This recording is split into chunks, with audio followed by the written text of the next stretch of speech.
Has Hollywood golden boy Timothée Chalamet lost his shine? The actor who spent months as the favorite to win Best Actor at the Oscars this Sunday is now facing a massive backlash, and it might cost him the award. But is this really about his comments on ballet and opera, or is something bigger going on? When Chalamet recently said, "No one cares about ballet or opera anymore," he clearly wasn't expecting people to care enough about the remarks to ignite a furor. How wrong he was. It turns out a lot of people have very strong feelings about ballet and opera, but even more so about Chalamet himself. Theatre critic and arts broadcaster Ian Brown didn't hold back on BBC Radio London. "He's an absolute fool. I just think he's ridiculous, and I suspect that will come back to haunt him." Meanwhile, pop culture podcast The Spill titled its new episode "Why We're Officially Done with Timothée Chalamet" and posed the question, has the Timothée era officially come to a screeching halt? So what did he actually say that caused all this? In a lengthy interview last month with Matthew McConaughey, his on-screen dad from Interstellar, Chalamet was apparently trying to make the point that he didn't want cinema-going to become a minority pursuit. "I don't want to be working in ballet or opera or things where it's like, keep this thing alive even though no one cares about this anymore," he said. Then, realizing how his words might land, he added hastily, "All respect to the ballet and opera people out there. I just lost 14 cents in viewership. Damn, I just took shots for no reason." Too late. Ballet and opera artists and companies mounted a strong defense. U.S. opera singer Isabel Leonard responded, "To take cheap shots at fellow artists says more in this interview than anything else he could say. Shows a lot about his character."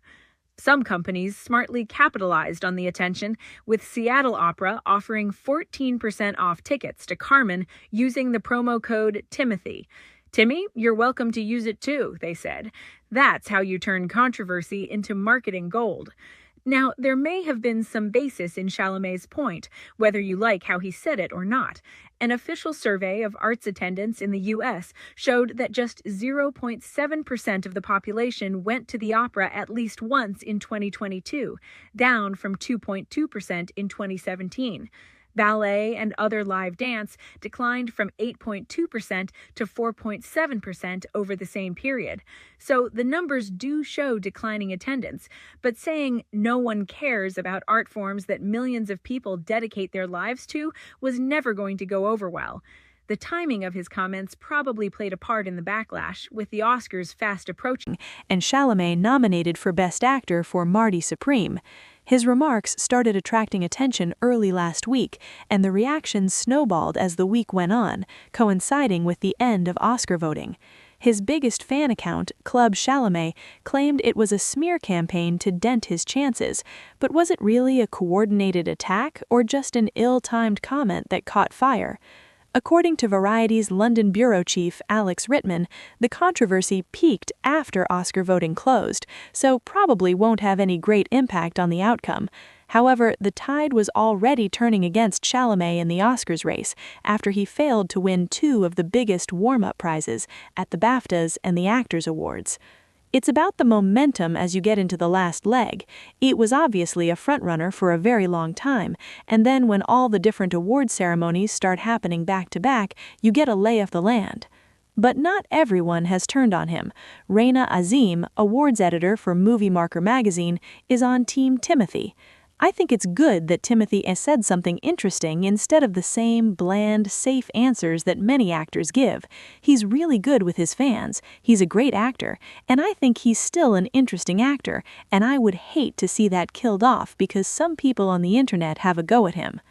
Michael Schulman, author of Oscar Wars, believes both this controversy and a smaller one involving Irish actress Jessie Buckley are simply a sign that Oscar season has gone on too long. Everyone has had too many opportunities to be in front of a microphone talking about whatever's on their mind, and we're running out of things to say. But Schulman also thinks many people have soured on him a little bit just over the past couple weeks, even before the ballet and opera comments. I think that has a lot to do with the persona he was putting out there to sell the movie, as this callow youth full of braggadocio. It was funny and it got people to go see the movie very successfully, but there was an awkward transition into award season where he tried to play reverend and humble, and I think people had already attached to the Marty Supreme brat persona. Here's the problem. Is Timothée Chalamet really a brash celebrity who dates reality TV stars, or a humble and serious actor? Maybe he's both, an excellent serious actor who comes across as obnoxious when he makes no secret of his desire to win an Oscar and become one of the greats, and who dates Kylie Jenner and is very good at stunts to sell his films, like wearing matching orange outfits with her at the premiere.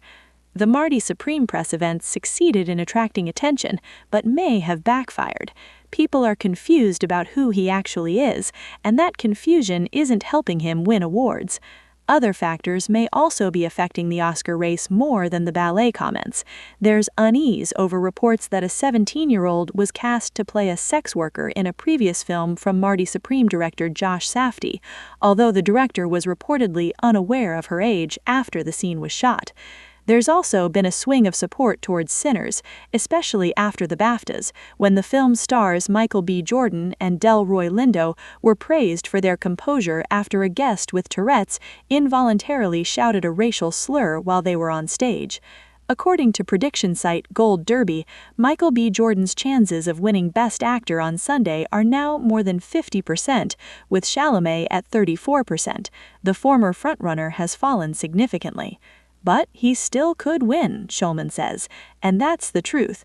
This is the Oscars. Anything can happen. The votes are already in. The ballet controversy came too late to affect voting, and Chalamet's performance in Marty Supreme is genuinely excellent. So has Hollywood golden boy lost his shine? Maybe, or maybe he's just learned a very expensive lesson about being careful what you say during Oscar season, especially when you're the frontrunner, because when you're on top, everyone is looking for a reason to knock you down. We'll find out Sunday night if the backlash cost him the Oscar, or if his talent overcomes the controversy. Either way, Timothée Chalamet's journey from overwhelming favorite to underdog has been one of the most dramatic storylines of this entire award season. As a single mom, your support means everything to me. Please subscribe for more updates and stories like this. Thank you.